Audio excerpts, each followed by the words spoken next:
But my last assignment to you is to take an inventory of what you do for your children, no matter what age, whether your child is 5 or your child is 21, things you do for your child that they can do themselves. Come up with 3 things and stop doing those things. Let your child develop independence, love, support, encouragement, information as needed. But let's get out of this idea that our job as parents is to make sure that our children are never triggered, that they experience certainty, that they experience comfort. This is how we develop kids who have skyrocketing rates of anxiety and depression. That was wonderful. It seems to me as a parent, this is the crux of the push and the pull, Mhm. that you want to be the mama bear, you want to make it better, and excuse me. That's why I think these talks, you reinforce that is the worst thing that we can do when we Yeah, do for your child what they can do for themselves, because their autonomy, their independence is what is key. And we want them to live, do I have this right? Live in the discomfort and mhm. then feel the success of handling that Right, discomfort. right. Or even tolerating the failure, right? I mean, when I went to go get my driver's license when I was 16, I hit a car during my driver's test. It was very upsetting. And then the next day I got cut from the varsity basketball team. Also very upsetting. And my parents did not call the athletic director. They did not email the coach. They said, "This is really sad. You can take your driver's license again in 3 weeks. And you know what? It's probably better that you play JV because I love to watch you play basketball. And if you're on varsity, you're going to be sitting on the bench." And it wasn't our decision about whether or not your coach carried another point guard. So we're going to manage it rather than Mhm. trying to step in and create environments in which our kids don't struggle, right? But again, we do it with love and encouragement and warmth and validation, right? Those 2 words, of course, those are the key words for me in parenting. Of course, you feel this way. Of course, you have a broken heart. Of course, you're disappointed. I understand. And let me just wrap my arms around you and give you love and support and encouragement, but I'm not going to step in to either prevent or fix the distress that you're feeling that is a normal part of growth and development. You're making me think of two things. It's about preparing the child for the road, not the road for the child. And I think I heard this from you, that when we fix it, it becomes our success and we deny them the opportunity to feel their success. Do I Yep. have that right? Yeah.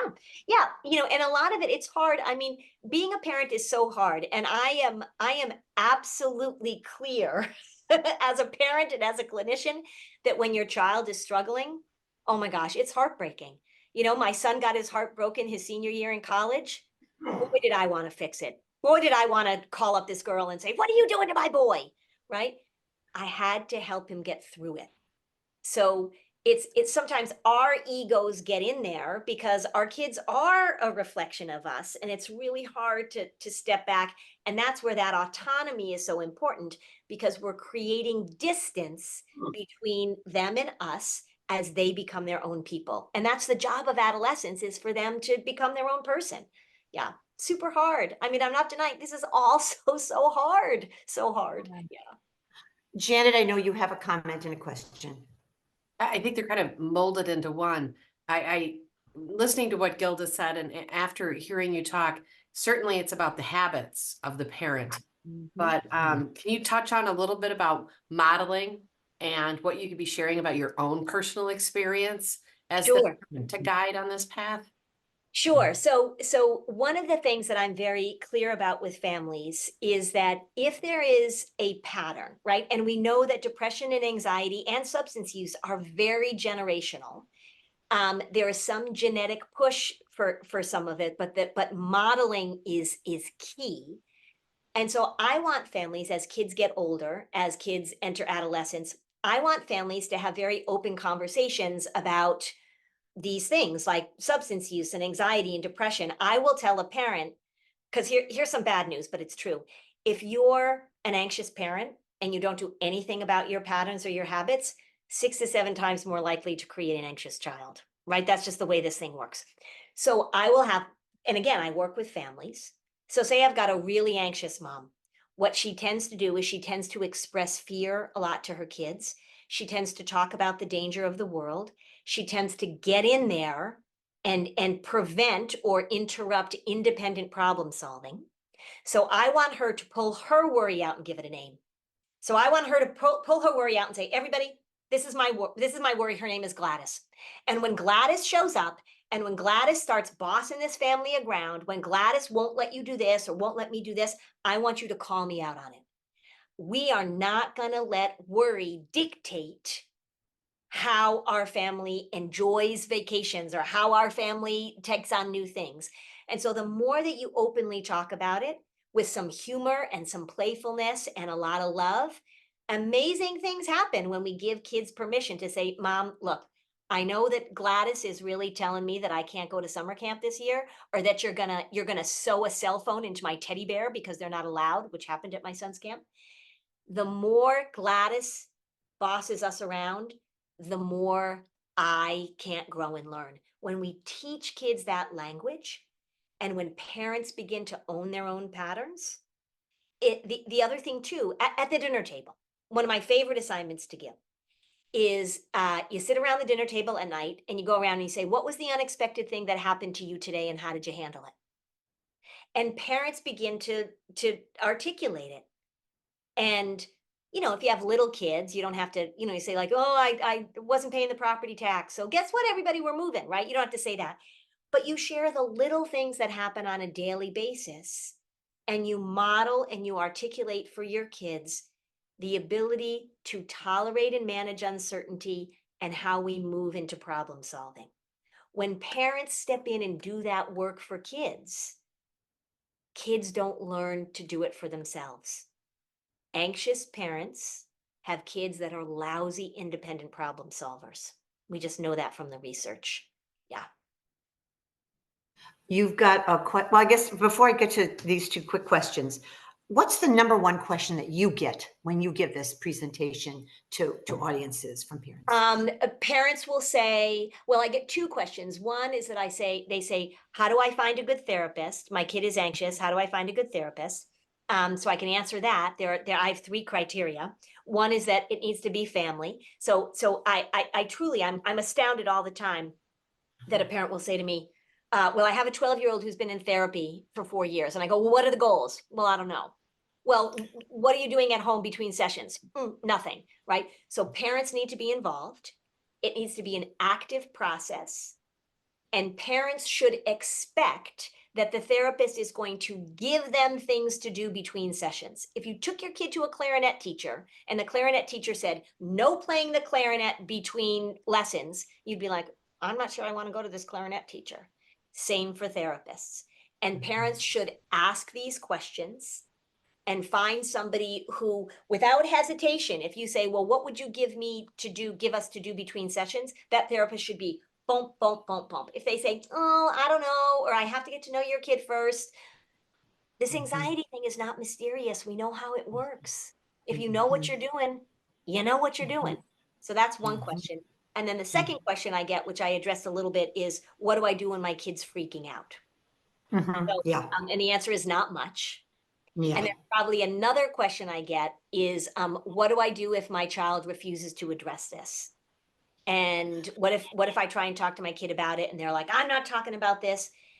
Then work on your own stuff. I will say to parents all the time, if your teenager is refusing to go to therapy with you and you really see some anxiety and depression showing up, go yourself to somebody and say, help me help my kid. Because if the kid won't sit in the room, if they don't want to address their stuff, we have this myth. There's this thing that a teenager needs to go to therapy and open up and share everything. That would be wonderful. But when that's not happening, parents can learn a lot of concrete do's and don'ts that will help. Go yourself. Tell your teenager, if you ever want to come with me, I'm always happy to have you, but I'm going to go myself, or, the parents are going to go together so we can figure out how to interrupt these family patterns. And that can be incredibly effective. This is the last question that goes along with just what you just said about handling kids when they refuse to comply with simple requests. No cell phones in the bedroom. And is this tough love? And what do you think about that? Yeah, So so last, here, that's interesting to me, when they refuse to comply with the request of no cell phones in the bedroom. Okay, Mm. so whoever asked that, what if your kid said, you know what, I'm gonna have a shot of tequila every night before bed, and I'm gonna keep a bottle of tequila in my bedroom, whether you like it or not? Would you be like, oh, they won't listen? No, you go in and you get the tequila and you take it out of the bedroom, right? So one of the things is really, start early. So don't start the pattern. And the phone should be out of the adults' bedrooms too, by the way. But Yeah. if you're realizing, here's the thing with cell phones, it was a big experiment. We didn't know what we were doing. Now we Right. know, right? So it's Right. okay.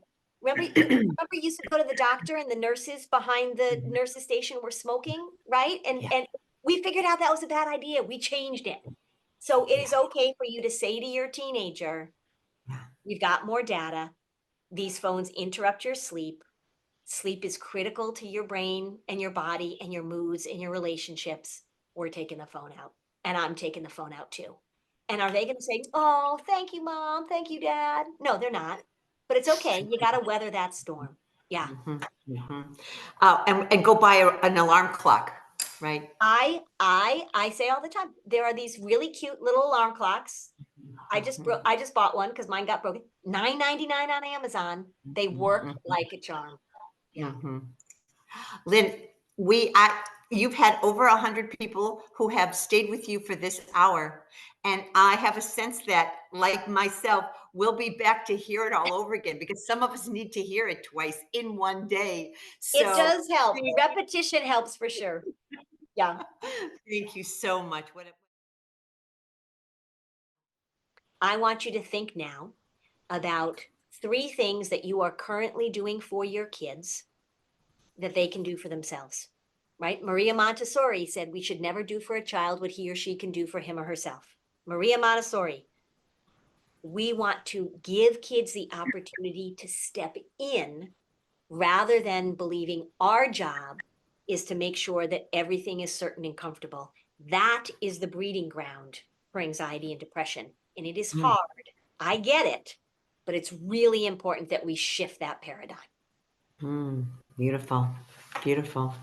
This is what I wrote on this one page in a big circle. So the Yeah. goal is to tolerate, not eliminate, Yep. because teens are wired for connection. So it's our job to help them step in and learn the skills, teach them the skills, the flexibility, and let them know that their brains are malleable.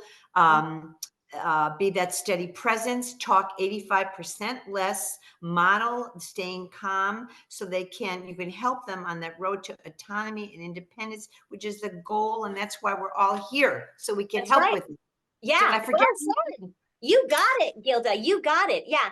That's exactly right. And let's just say that this is really hard to do.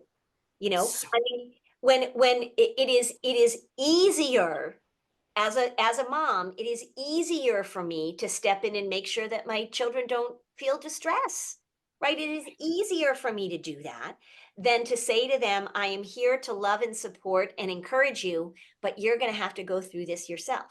That's super hard, but just so necessary. so someone has heard this talk, but they're chatting with you. What's the one mistake that they make when they have this awareness? Now what? What don't The, I? the mistake they make is that, for one, is that they feel like they have to fix it right away. They feel like they have to do everything, right? So as Mm, they're listening to this, and they may be thinking, "Oh gosh, I'm doing those things that Lynn is saying," and they think, "Well, now what am I going to do? I have to totally revamp the way that my family is run." No, no, you don't mm, have to do that. You mhm, can start with small steps, and you mhm. can really say to your kids, it's okay to say to your kids, look, I'm working on changing some of my patterns. I know that maybe I get really stressed out or I'm really anxious, and I'm going to really pay attention to using different language with you. And maybe it's not going to feel so great for you, but I'm going to really back off. Right now, maybe your teenager is going to say, "Oh, it's about time. Thank you very much." Right, and it's not all or nothing. I'm not saying that you get them in their own apartment when they're 13, but really think about how it is that you can take those step back You're going to listen, but you don't have to jump in and fix. And that's the important thing. Yeah. I often tell this story. When I got my went to get my driver's license when I was 16, and I hit a car during my driver's test, and I missed. I was trying out for varsity basketball, and I missed practice on Friday after Thanksgiving because I was hitting a car during my driver's test. And so then when I went back in on Monday, the coach cut me. Now she didn't cut me just because I wasn't there, but she said, and also you missed practice on Friday, and I don't want to carry 12 girls. I just want to carry 11. I was so upset, right? I cried when I hit the car. I cried when I got cut from basketball. My parents did not call the athletic director. They did not email the coach. They did not get up in arms because their daughter didn't make the basketball team. They said, this is really sad. Let's go out for ice cream. My dad said, if you were on varsity, you wouldn't play very much anyway. And he said, one of the things that I really love is coming and watching you play. So the fact that you're on JV means that when I come to your games, I'm actually going to see you playing, not sitting on the bench. So he said, I think it's going to be okay. And he was right. It was totally okay. Because I wasn't going to make the WNBA, everybody. I was playing basketball in college. So when we can step back and let our kids navigate through these things, the experience for me was I can get through this. And I went back 3 weeks later and I was nervous as all get out, and I got my driver's license. And I made varsity the next year, right? Nobody stepped in and made it and fixed it for me. They just loved me through it. So they can get that confidence. Now you're in an elevator in a very tall building in Chicago, and you're a parent, a teenager, and mom. And mom has just talked about how she's going to hire one of those concierges that you mentioned. You have to say something. What are you going to say to her? Do I have to say something? I have to say something? Okay. I am going to say, hey, I don't mean to butt in here, but I'm just going to give you a little piece of advice. The best thing that you can do for your child, mom, is before they leave for college, give them the opportunity to practice the skills that right now you don't think they have. So if you've got a junior or a senior in high school, they can do their own laundry. They should be waking themselves up in the morning. You should not be tracking them, everybody. I am very clear about getting rid of the tracking apps on the phones. They do not do what people think they're supposed to do, and they are really inhibiting kids' ability to learn how to responsibly communicate and to problem solve. So that's what I would say to that mom. I would say, instead of spending your money on a mom concierge, why don't you spend the next few months teaching your kid the skills they need in order to manage? Yeah. And they would probably say, mind your own business. When your child says that they're fine, but they're not seeing friends outside of school, how can you motivate them to seek connection? Do you think parents should force kids to do extracurricular activities, even if the teen just wants to hide out in their room? Yes. Yes. So, when you have a child who is isolating, there are two things you want to pay attention to. One is this an introverted kid who really doesn't need a ton of stimulation, and this has kind of always been their temperament? So they need a little guidance, and they need ways to step into the world that don't feel, they're not gonna, they're not gonna join the pep band, they're not whatever. But you want to very consistently have that social traffic. So what can they do, right? Can they volunteer at a nursing home? Can they volunteer at an animal shelter? Can they babysit? Can they do things? It's okay too, if you've got a really shy, introverted child, to not think they have to be in large groups, and maybe they do better with adults. That's okay too. The other thing you want to pay attention to is that if you have a kid who was pretty extroverted, who was pretty involved, and then as they sort of got older and moved into high school, that you saw them isolating more and more. So they're in their room, they're on their phone, they've let go of friends that they had. That is a red flag that you should pay attention to, and you should talk very directly to them about it. One of the things that I'm a big proponent of is that if you're worried about your kid, just talk to your kid about what you're seeing and say, this isn't going to work. I am not going to, as your mom, I'm not going to support isolation because I know that's not good for your mental health. Just like I wouldn't, bring you a shot of tequila before bed, right? I'm not going to do something. I'm not going to allow something that I know is not good for you. The tricky word here is motivate, because oftentimes we think that a child needs to feel motivated. We sometimes think that we need to feel motivated. That means that we're waiting for the feeling to come that we want to do it. Sometimes we just have to set it up. And like I said, the ability to do something when you don't feel like it, to get started, to initiate, is really important. So you can say to them, you need to do some extracurricular activity. And I don't care what it is. Part-time jobs, I'll tell you, part-time jobs have been life-changing for a lot of the kids that I work with that are not going to join a team or that don't feel comfortable in the mix. They get a part-time job at a grocery store, at a deli, at a bakery. Get your kid out of the house. You are also allowed, people, to limit the amount of time they spend on their phones.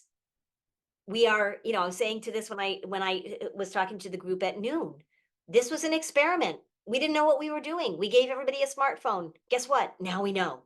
So it is really okay for you to say it is not helpful for you to be in your room by yourself, and that's not socializing. So you need to be in front of real people, learning real people skills. Let's figure out how to do that. Yeah.